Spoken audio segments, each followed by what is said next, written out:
Left in the dark and fearing the worst. Darwin's largest Aboriginal community says they've been left to manage a COVID outbreak alone. We got told nothing.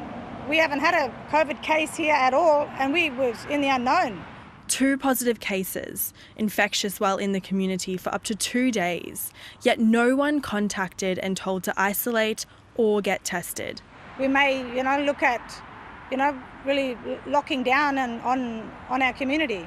We'll do whatever steps we need to take to make our community safe, our people safe. In a community hesitant to be vaccinated, there's fears the virus could reach the elderly and vulnerable.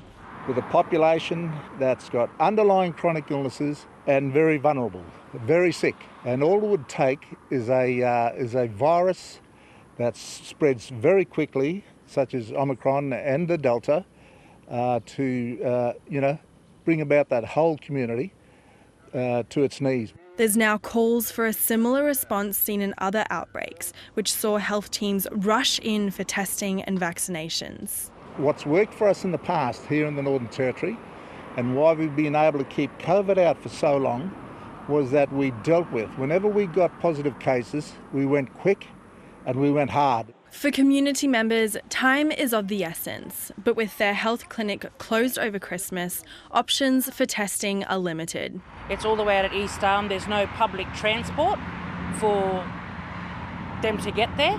It's probably $80 plus one way in a taxi. I would like a testing site to be put here on our community to get tested, and if need be, lock our community down.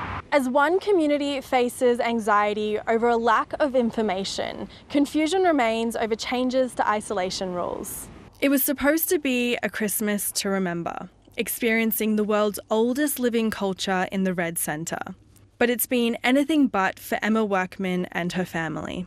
A short family trip has turned into a long, unpleasant quarantine. 16 days and counting, confined in Howard Springs. The family tested positive while in quarantine, but a change to isolation rules on New Year's Eve means they should have been released after 7 days. We've just been stuck here with a lack of information and conflicting information, and it's made the situation so much worse than it needed to be. Emma, one of many stuck in limbo, with the Chief Health Officer's directions yet to be officially adopted into law. Despite the case numbers and pleas for help, the government did not make a public announcement and was not able to answer follow-up questions from the ABC. Roxanne Fitzgerald, ABC News.